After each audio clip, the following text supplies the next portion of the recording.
21st, and it is about 9:02 a.m. in the morning. Are we okay to start? Okay, great.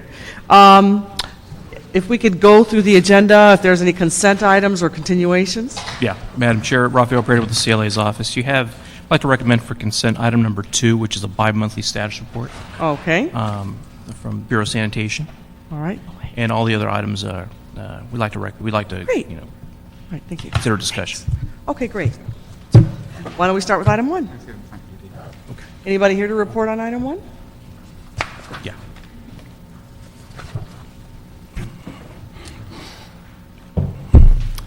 Hi, good morning. My name is Alex Vasquez. I work for the Bureau of Sanitation Financial Management Division. I'm here for item number 1. It's a refund of overpaid stormwater pollution abatement charge. This came about because the data that we used to calculate the stormwater pollution abatement charge for those years was incorrect.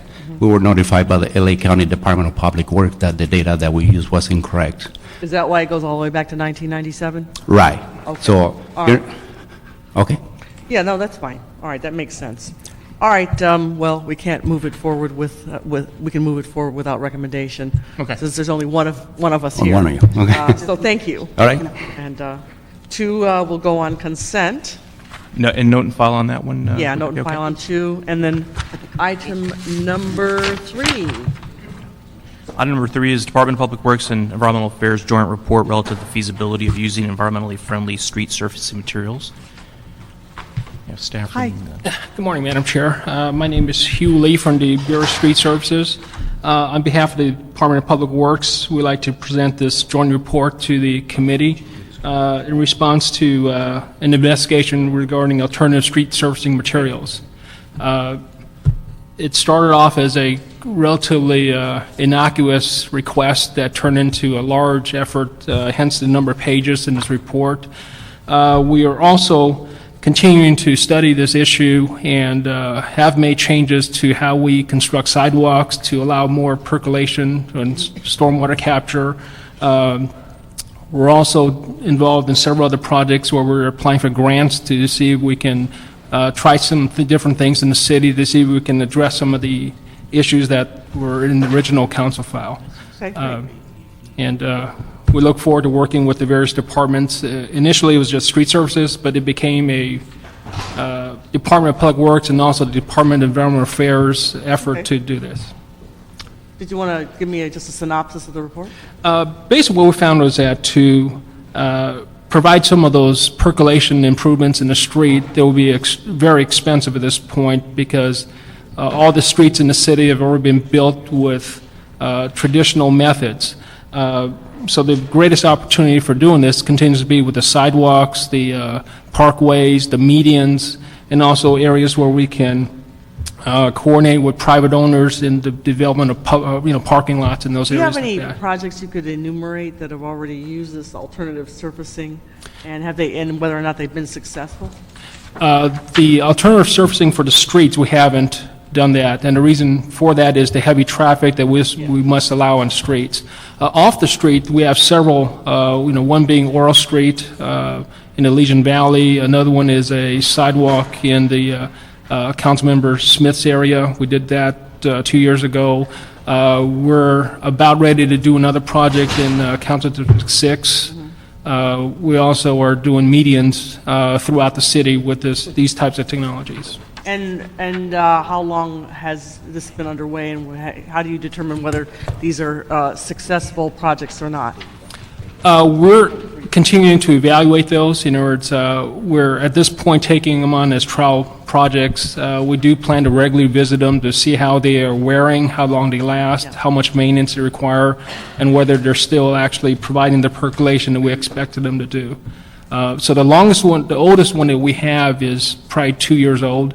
So it's still kind of in its infancy as far as the age of the installations are going. Yeah, it's not long enough to judge whether it's been successful or not. The permeable pavements, are they more expensive or appreciably more expensive than? At this point, they are more expensive, and they also have the added item that they are not as strong as conventional materials. So we still have reservation about using them in the street, and until the technology improves where we can address the wearing due to traffic. We are mainly concentrating on the sidewalks, the medians, and the parkways. And do you continue to develop potential sites for new projects, or are you taking a wait-and-see attitude at this point?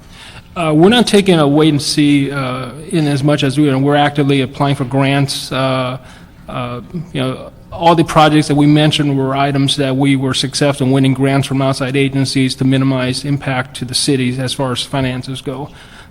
So anytime we're able to make that work, we usually cobble them with an existing city project to kind of get a little more synergy out of it. 2-1. All right, Mr. Garcetti is here. For the record,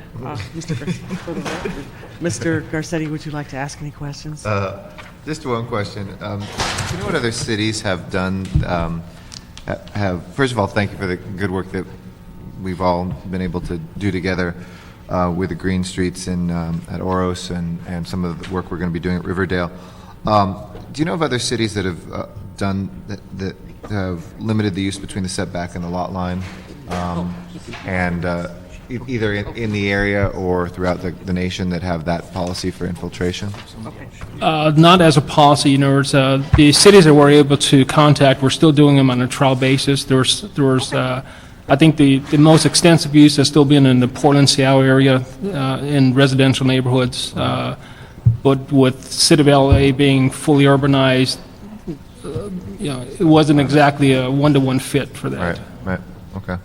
No, I mean, I'm obviously I know this might be somewhat controversial for some of the developers who depend on going a little further underground, but obviously where we can work to re-engineer infiltration with them. I don't know if there's other ways of piping through that right of way and getting to lower subterranean, or if that's been thought about. But I'm sure there may be some things in between. But I'd like to continue exploring this and testing it and seeing what we can do to recharge our aquifers.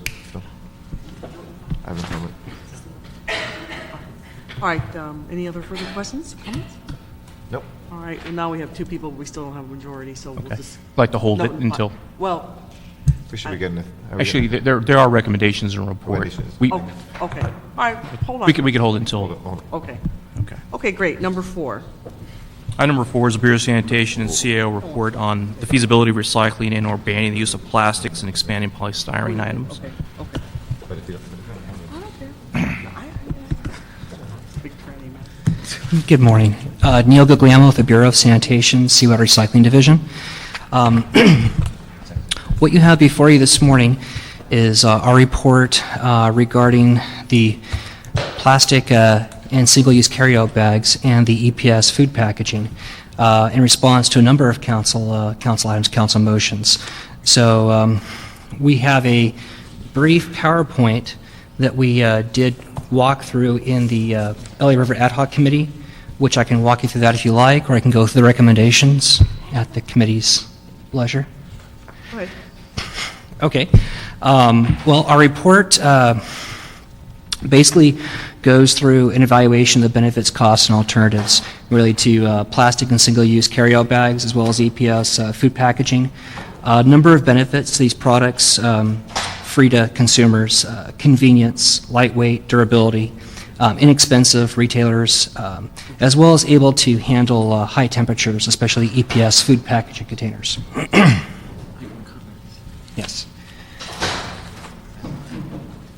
For the improper disposal, the negative consequences, there's the increased waste to landfills, increased litter and community blight, the cost the city has to incur to clean up and dispose of the litter that we collect via the catch basins or through street cleaning impacts, and just the impacts to our environment, especially marine ecosystems, and the pollution of receiving water bodies in the city of Los Angeles, Santa Monica Bay, LA River, and other water bodies. So there's a number of positive and negative consequences to using these types of materials. What we see in general, divert a little bit from the PowerPoint, is that we're a very consumer-oriented society. That's across the nation, everywhere actually, and especially in LA. And convenience is a huge issue for us as well, time and convenience. These types of materials, because the low cost and great availability, single-use carry-out bags, and EPS food containers, they're very prevalent. So when we go through and we look at our litter stream, these are also significant components of our litter stream. Another downside of these materials is the fact they're generally lightweight, and so they're easily carried by wind or by water throughout the city and then to our water bodies. Some of the negative consequences from this lightweight materials, the fact that it can, while it is lightweight, still create blockages in our storm drain collection system, for example, which can result in flooding. Catch basins require more frequent cleaning as well. They're non-biodegradable. For other products, alternative products, there are non-biodegradable and biodegradable alternatives. Some of these may break down, but may have their own consequences for the environment and the marine environment especially as well. The alternative materials for compostable and degradable materials, they, some of the positive aspects is the reduced trace elements, no toxic residues, disintegration within a reasonable time frame. A downside is they can interfere with recycling. Right now we collect and recycle plastic bags. If we were to have degradable bags or compostable bags in the mix, they look just like plastic bags, and that could jeopardize our ability to recycle the plastic bags that we do collect. That's one downside. They're also more effective to use compostable and degradable products when you have sufficient composting capacity, and that's one thing that we actually kind of lack in Southern California. Northern California, Central California do have more available composting infrastructure than we do, so that is another downside. Another consideration is just the implications of bio-based products on the global food prices and global food production.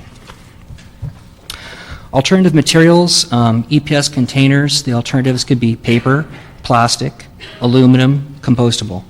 We've done an analysis, kind of the pros and cons of these types of containers, as well as EPS containers, in terms of recyclability, compostable, made from renewable resources. Some of the cons would be the how resource intensive they may be, as well as their interaction with recycling equipment and problems that maybe arise there, and as well if they're made from petroleum-based products.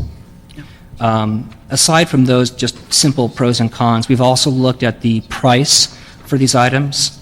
We've looked at availability. We've looked at how, for instance, you look at EPS food containers, how do they interact with hot liquids or hot foods? Do they insulate the heat? How long do they last? How they interact with cold liquids? Are they easily recyclable or not? Just some of the various types of issues we've looked at in our analysis of the alternative products. A very similar type of analysis has been done for EPS and alternative products for plates, clamshells, cups. Similarly, we've also looked at the other single-use bags. Plastic bags, again, very prevalent, but also you still see a lot of paper bags being used. Not as much, but you'll see some compostable bags at certain locations as well. And then, of course, the final and best choice, in our opinion, is reusable bags. So for alternatives to plastic bags, we've looked at, again, the pros and cons for paper, for compostable, for plastic. What we've done is we've characterized all single-use bags as just that. They're all single-use bags. And we differentiate those single-use bags from reusable bag as the preferred environmental alternative. And also, it's actually less costly in a sense because once you take a reusable bag and use that reusable bag over and over and over, what you've done is you've now reduced the amount of materials that go into the recycling stream or go into the waste stream. So there's still a lot of single-use bags, paper and plastic, and I'm assuming compostable as well, that make their way into our disposal stream. For reusable bag, what you've done is that whole, the 3 R's of reduce, reuse, and recycle, you've gone to that higher and better usage, which is you've actually reduced your waste from the beginning, or you've reused a product. So when you look at that hierarchy of reduce, reuse, and recycle, it's always better to go with, say, a reusable product. Another example would be to wash dishes at home instead of using disposable dishes. I mean, yes, you are using water, but the long-term benefits are still greater to reuse a dish, for instance, that you can wash or reuse a bag, than just simply to throw something away or even recycle it. Because even in recycling, you're consuming energy. Why don't we go, we'll give us a summary of Certainly. the implementation part, so you can give us your recommendations. Then I'll go ahead and I'll jump through the recommendations section of our report. I apologize. We actually have 10 recommendations, 9 of which are in the report. The 10th was actually submitted to the River Committee separately, and I think you guys all have a copy of that. The first recommendation starts off with that the Bureau of Sanitation does recommend the Mayor and Council approve the following recommendations to implement a ban on EPS food services products in city facilities, operations, and events. Number 1, ban expanded polystyrene food services products from city facilities through the following measures. Adopt a citywide policy regarding all city departments to replace the purchase of EPS food services products with alternative products beginning on July 1st, 2008, today. Of course, council hasn't taken action yet. Direct all city employees to use reusable, durable cups, plates, and other food services products wherever possible, including office events, and cease using any city funds to purchase EPS food services products for use in city facilities, leased city offices, or for any city-sponsored events. Next is direct all city agencies to cease the purchase of EPS food services products for all city permitted events. This would be by July 1st, 2009. Direct the applicable city departments and update all related city financial and procurement procedures and forms to reflect this ban on EPS food purchase containers. Direct all city agencies to review all lease and concession agreements for renegotiation and to replace EPS food services products with alternative products and report back to the council with a plan to phase the EPS ban into all agreements by 2010. Direct proprietary city departments to work with Bureau of Sanitation to implement the proposed ban in their operations. Department of General Services, Bureau of Sanitation to report back to the City Council on an annual basis with the progress of efforts to phase out the use of EPS food packaging in city facilities, operations, and events. Adopt a citywide policy, ban the use of plastic carryout bags at all supermarkets and retail establishments beginning January 1st, 2012, if a fee has not been established by that time. And 2, imposing a point-of-sale fee on all other single-use bags, such as paper or compostable bags, if a fee or tax for their use has not been adopted by that date. And then lastly, 10, which would instruct the Office of the Chief Legislative Analysts with the assistance of the Bureau of Sanitation to prepare and present to Council for consideration and Mayor concurrence a resolution that would continue the city's support for AB 2058, Levine, with the proposed amendments as follows. Basically, 1, to eliminate the 70% diversion rate target and instead require that all retailers, as defined under Article 1, Definition, Section 3F of this bill, be required to provide any plastic, paper, or other single-use carryout bag to a customer for not less than 25 cents per bag, effective July 1st, 2009. Designate the revenues from this 25 cents per bag single-use carryout bag fee be collected at the stores, with retailers retaining 5 cents or some other portion per bag to cover their costs in administration and collection of the fee, the state retaining 5 cents per bag or some like amount to cover its costs in collecting and accounting for this fee from retailers, and the remaining 15 cents per bag distributed to local jurisdictions using an established per capita funding distribution formula, and that all revenues distributed to local jurisdictions be used for education and outreach to combat litter, promote reusable bag use, and to encourage recycling, for litter cleanup programs, street and catch basin clean, and public trash and recycling receptacles and collection, and for enforcement and administration. Okay. So that's basically all the thank recommendations. you. Why don't you stay there, and then I'm going to call up the 3 speakers, and we've also been joined by Ms. Gruhl. So why don't I just hold your seat, and then I'll call up Michael Westerfield, David Martinez, and Steve Assetti. Why don't you just come on up here and take the chairs, and we'll just go down the row. There's 10 copies of that. You, Michael? My name is David Martinez. Oh, you're David? Okay. Hi. Michael? You're Michael? Yes. Okay, Michael, David, and then Steve. Okay. And we'll run the clock, 2 minutes each. Go ahead. Yeah, you can run the clock, 2 minutes. Oh, only 2 minutes. Go ahead. Okay. I'm Michael Westerfield. I work for Dart Container Corporation. I'm our West Coast Director of Recycling and Sustainability. Dart is a leading manufacturer of single-use containers, including the foam cup, which has been referred to as EPS. We support LA's efforts to help the environment by reducing waste. We want to be a part of the solution, but we don't feel part of the solution is going to be banning one product, because if you do that, you're just going to replace the problem with another product. And the most prevalent alternative to a foam cup in the market right now is this paper hot cup right here.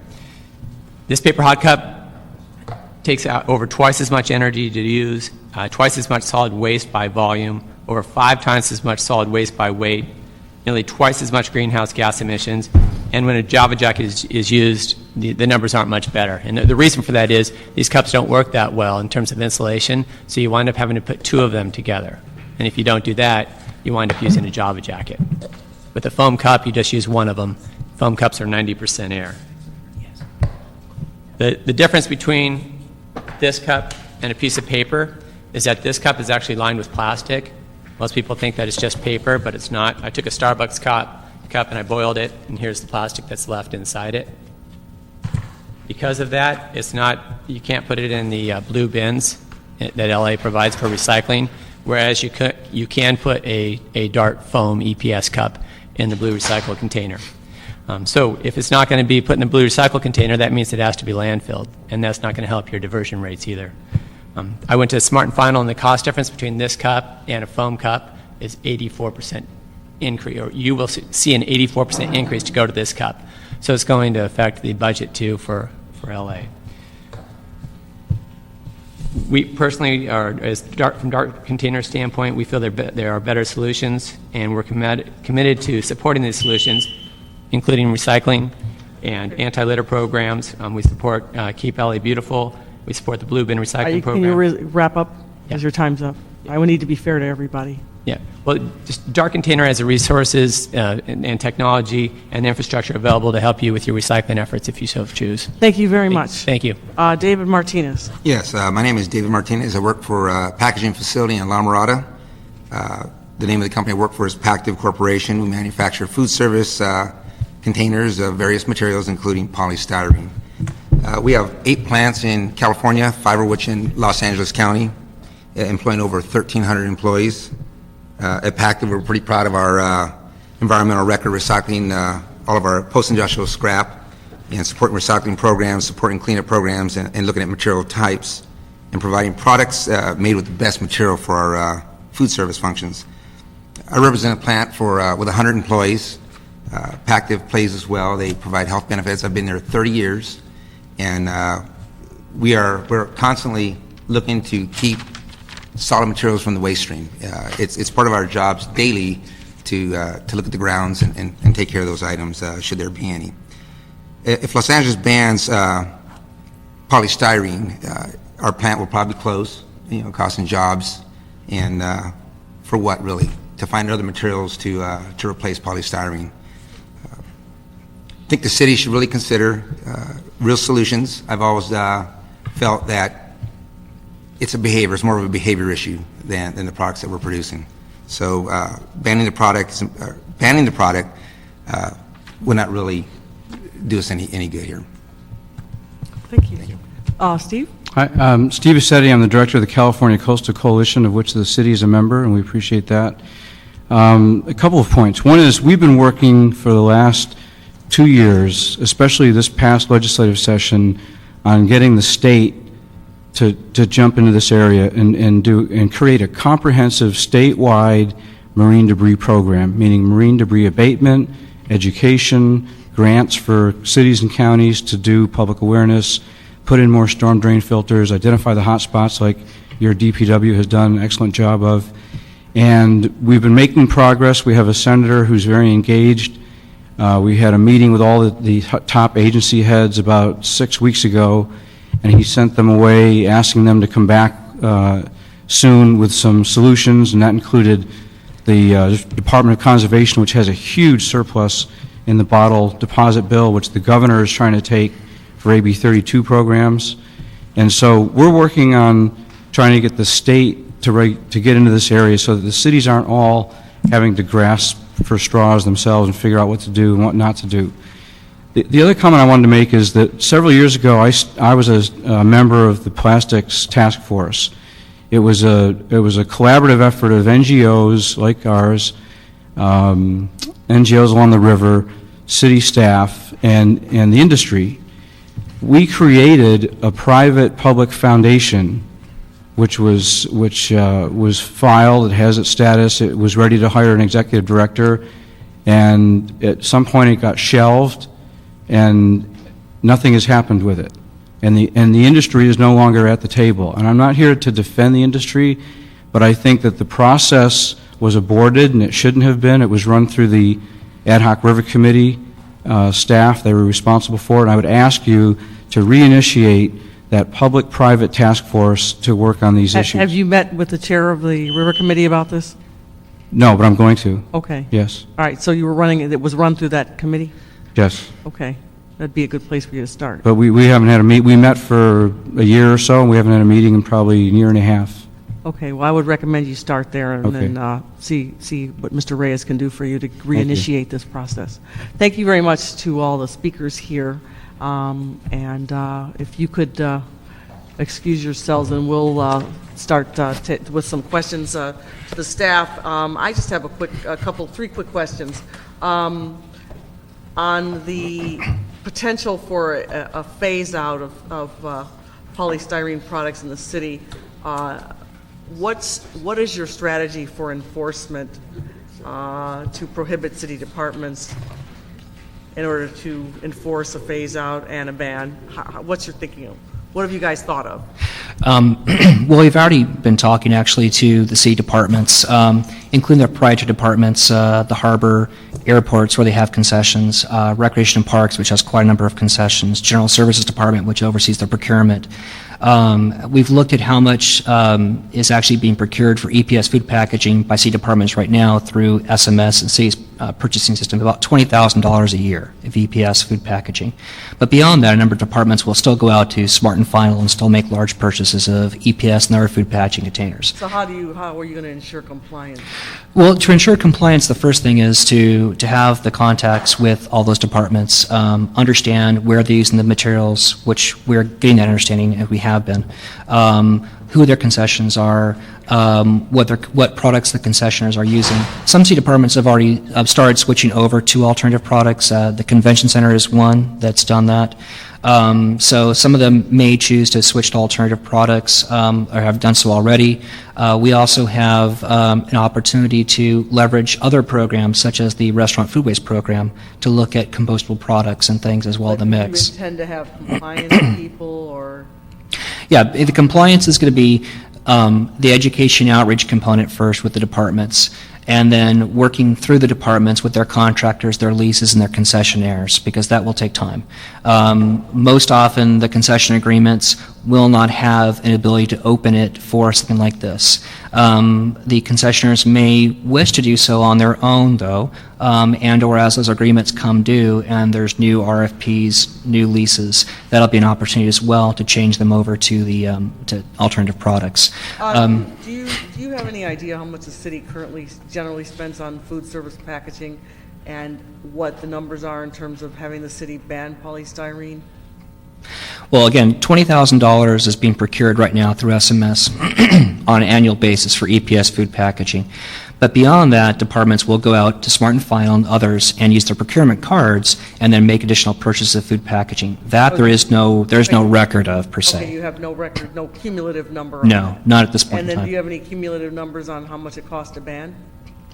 Well, the ban is there will be an increased cost. It's not a wash. If you look at the alternative products, depending on what alternative products are selected, and again, if you were to look back at the report, we looked at the cups, clamshells, and plates. Just looking at the clamshells and hinged containers, you look at an EPS, cost per unit of, say, 10 cents to 11 cents, a 3-compartment unit with, that size. You look at a hard polystyrene container, so also polystyrene 6, but just not the expanded polystyrene, that cost could be 16 to 28 cents. To biodegradable plastics, 27 to 29 cents. PLA, polylactic acid containers, corn-based products could be 39 cents. So you're looking at a higher per unit cost for the items. So we're looking at an array of alternative products, so there's no way to, sort of nail it down as this versus polystyrene. Correct. Have you included any analysis about a recycling and diversion rate for alternative packaging, and whether or not the department has specific diversion goals if we do the switch? Yes, the mayor and council, we live by the goal of 70% diversion by the year 2015. So everything we try and do with all the programs we're implementing is to try and increase our diversion, decrease disposal. because it makes environmental sense and it's also economically the right thing to do as well. When we looked at all the alternative products, we looked at compostability, I should say, excuse me, and recyclability. We also looked at their applicability for hot or cold foods. So, a cheaper alternative product could be used for cold foods, but you may have to use a more expensive alternative product to properly take care of a hot food. And we've looked again, like I said, compostability and recyclability of those items. So, I think, our thought in moving this forward would be for city facilities and events is that we have a controlled environment. We have an opportunity to actually provide a lot of oversight, work with the departments and the leases and concessionaires to see what the impacts are, evaluate alternative products, and see what the cost implications are. Okay. All right, Mr. Garcetti. Just one very quick thing. I mean, if we do this calculation, at least on the 20,000 units that you're talking about, I mean, we're talking somewhere between $2,000 and $5,000 in our overall budget. I recognize that that's money, and whenever we do that, we have to try to be as budget conscious as possible. But I also, to folks from the industry that are here too, I mean, part of, I think, a lot of our environmental policy in the city is how do we drive demand and how are we going to long-term drive a transformation within the industry in making that differential less because we get economies of scale. Now, I'm not claiming that they will be exactly the same or they won't be a little bit more expensive, but again, it's the long-term costs of living cheap in the short term that we're trying to deal with. So I'm very sympathetic both to the jobs argument. I'm very sympathetic to that there's no great possibilities, and a lot of this will require internal education too about, tell everybody if it's an internal meeting to bring your own coffee cup. Tell everybody, to, if it's a community meeting, figure out a way that we can, have, especially for a council office, for instance, we now have a bunch of recurring use plastic cups that we can use over time. So we get back to those sorts of things. So I already voted for this once, I think, in ad hoc river, so I'm prepared to move on that. I think that as we move to phase 2, and we really then talk about the entire city, I do understand the point that if we went tomorrow to no polystyrene in a city as big as Los Angeles, we would have huge adjustments in the marketplace. But if we can work with producers over time to say, look, this is a new market that's opening up, and I think it's going to be nothing but expanding. It not only serves our environmental needs here locally, but it also continues to hopefully make LA a center of expanding green industries, which is where there's a ton of venture capital, there's a ton of economic growth in other places. So we hope that this can help us move there. Sure, Ms. Gruhl. And, I agree. We were the first, I think, in purchasing hybrids and the trucks that we bought for our fleet, and all of which may have been more expensive initially, but now are the really leading in the nation as far as environmentally sound and driving the marketplace. I do have a question because I've heard. And if you could just respond to the one speaker about the cups, and I have to admit I have one from where I went this morning, the difference between this and the paper, and I've seen that, they've brought that where we can recycle the polystyrene and we can't with the plastic. Could you address that issue? Certainly. In the city of Los Angeles, starting just over a year ago, we actually expanded our blue bin capture of recyclables to include all plastics 1 through 7 and expanded polystyrene. As long as those items are clean, just like clean paper, clean cardboard, and everything else, they can be captured and recycled. So polystyrene, expanded polystyrene, is a recyclable item in the city of Los Angeles, and we do advise our residents to place it in the blue bin. Clean it, put it in the blue bin. Don't put it in with, don't put a EPS plate in there that's got lasagna on it, for instance, because that'll contaminate other things in the blue bin. But yes, if it's clean, you can go in the blue bin. For the plastic-lined paper cups, those right now, I mean, if there was a way to separate those out, and then you could separately recycle those items, that would be possible, but there would be too much cost and effort involved in trying to separate out the plastic liner from the paper. And so as is right now, it cannot be recycled. So that would be disposed of. But again, I'd like to focus the attention, though, especially for cups. The best alternative is you bring in your reusable cup. You bring in your travel mug or something like that. Right. Have them in each of your cars, have them at home, because that is the best solution. Just wash it out. Okay. You're going to reduce disposal. And I know that in the report it had July 1st, 2008. What's the dates that you want to change that report to reflect that Today's July 1st. Good point. Actually, after council action, at that point, once mayor and council have approved the report with the recommendations, then it would become effective at that point in time, is what I would suggest. I So mean, is upon- it upon 30 days adoption. afterwards or upon adoption? We could have it 3 days afterwards, or it could be upon adoption. I mean, obviously, we're not going to do anything until after the mayor and council have acted. Yeah. So, no, for technical reasons, we should probably amend your recommendation to the Yes. report that suggests, I don't know if it's 15 days, 30 days, whatever the appropriate amount is to get the departments are going to, it'll take a little time. By the time Yeah. it's to council, so we can do a technical correction there. Certainly. And then the phase 2, which I think Mr. Garcetti, mentioned, which is item number 9 in your report, is that correct? Will there be periodic reports on that as to implementation? Yes. I think we included in our report the recommendations. We report back annually on the status of the progress of phasing it out, what the alternative products, how they're being used, what the cost implications are, environmental benefits we may be finding from switching out from the EPS food package to other alternative products. I mean, what we see is it's a process. We move forward, and we're going to be doing an evaluation, an ongoing evaluation. And it's going to take us time to get all the departments to comply as well, and the concessionaires.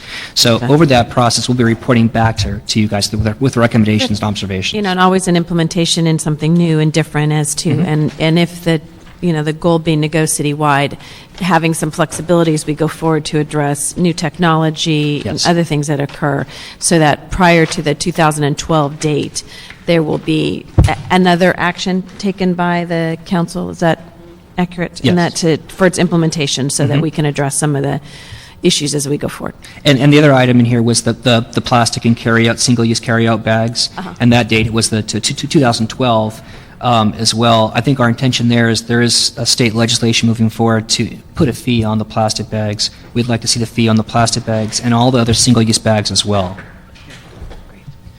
Thank you. Thanks. Sorry, I had budget meetings the last time y'all had the big discussion, so I wasn't able to be there. So. Great, thank you.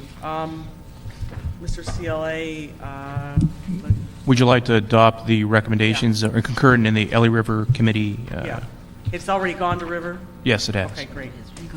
Okay, great. Let's do that, without any opposition. That'll be the recommendation. And then I think we need to go back to items 1, 2, and 3, now that we have 3 people here.